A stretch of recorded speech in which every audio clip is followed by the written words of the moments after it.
As we sit here, we are continually to watch someone who has never been a politician in any capacity whatsoever at all.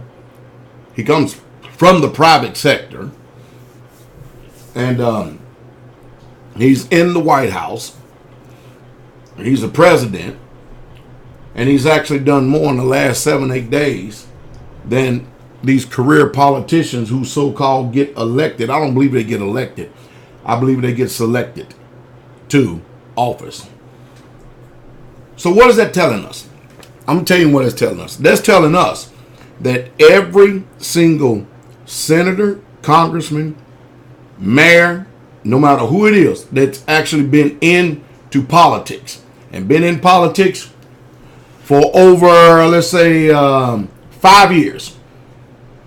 If the system does work, we need to vote every single one of them out and only elect people who come from the private sector and then give them an opportunity and chance to run the country. Because it's obvious that these congressmen, these ex-presidents, and these senators have always been in the back pockets of the corporations. And they're getting paid an extraordinary amount of money to make sure that, hey, the taxpayer dollars that you and I pay their salaries, and they call themselves a public servant, let's just tell the truth. That's chicken feed. That's pennies and beans. If a congressman is receiving $100-some thousand, $200-some thousand a year in order to represent the constituents, the people there in the state, and then you turn around and you have a corporation that's going to turn around and throw millions of dollars at your feet, if you just put their best interest in the mind whenever they start introducing some of these bills in order to change laws, what do you think the politicians going to do? Well, they're going to sell themselves to the highest bidder. And that's what's going on. Well, there's a billionaire in the office now, President Trump, and he can't be sold to the highest bidder because he's already a billionaire. And I really am watching the posture of some of these Americans. I just don't get it. I don't get it. When you look at the moves that he's made, you may not agree with every single one of them, but it just, politics is, okay, you have to get a little to get a little. All right? You have to give a little to get a little. And when we look at exactly what he campaigned on and where we're at right now, it's obvious that this man is a man of his word. And I personally believe that the Democrats are going to do everything they can to stall any advancements. I think they're going to do whatever they can to make sure that any of the Supreme Court nominees come up. And boy, isn't that something? I think it's 4 of them up right now. But isn't that something? I think they're going to do everything they can to put a monkey wrench in whatever he's doing. And to try to make things as bad as possible. In comes the pen. Executive order.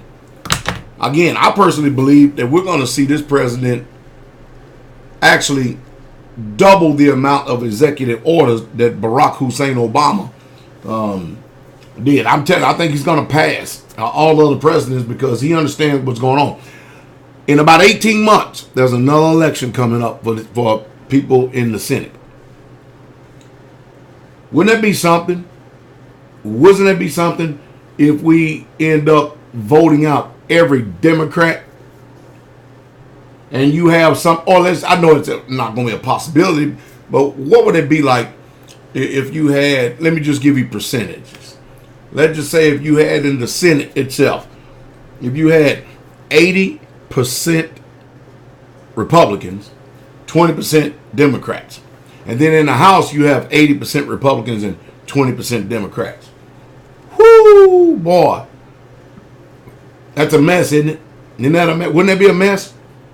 It'll be a mess for the people who don't believe in morals and values. See, let's just go ahead and tell the truth about liberalism.